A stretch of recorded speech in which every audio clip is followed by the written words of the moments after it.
No, wait, it's me. It's Todd. Yeah, I know. You probably almost didn't recognize me because of my amazing new mustache, but it's me. Yeah. Speaking of bold, unbelievably intelligent, and 100% satisfying decisions, let's talk about this painting. So I made this small one a few months ago. Now this goes with a set of 4. There are 3 others that go with this.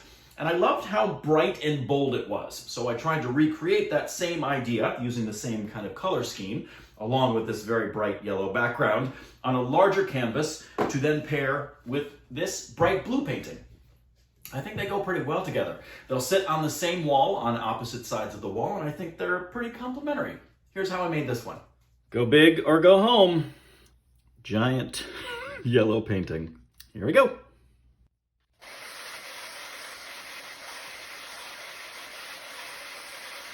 Sides and corners. Red, black, blue,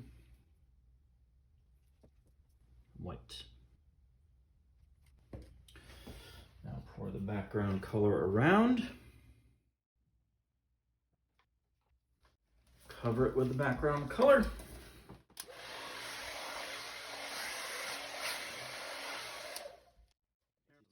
Pop the air bubbles.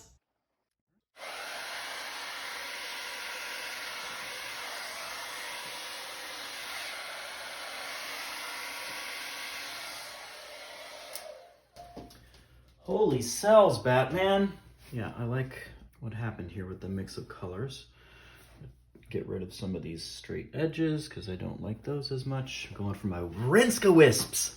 And then I'll pop the bubbles afterwards. Now, the reason you are seeing so many cells pop up in this particular painting is because of the background color. In addition to the yellow acrylic paint that I used, plus some water to thin it down, I used a paint additive called Flood Floetrol. Floetrol is traditionally used by interior house painters to eliminate brush strokes when they're painting walls inside of a house. Now, someone, I don't know who, figured out that if you added Floetrol to acrylic paint, you would get the type of cell reaction that you're seeing in this particular painting.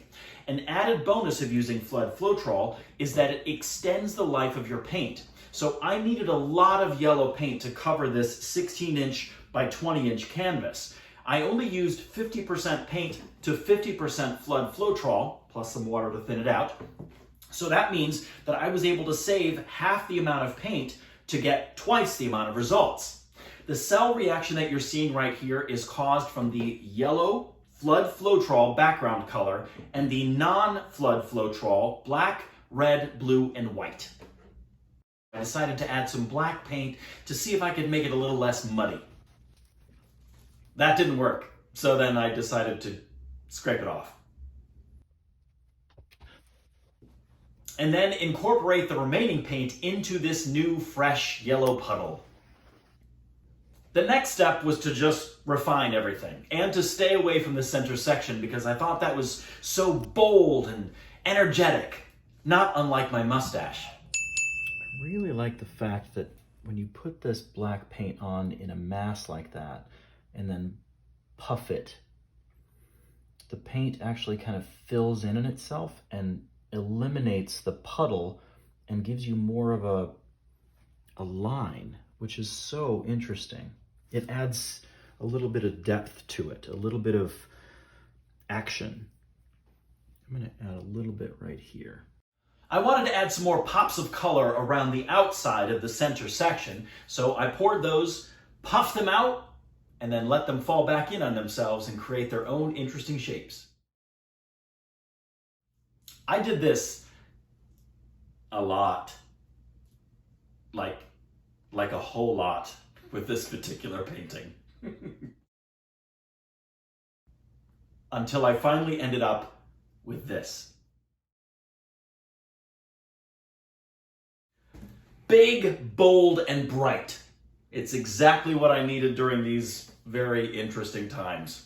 I needed this almost as much as I needed my mustache. Thanks for watching. I'll see you in the next video.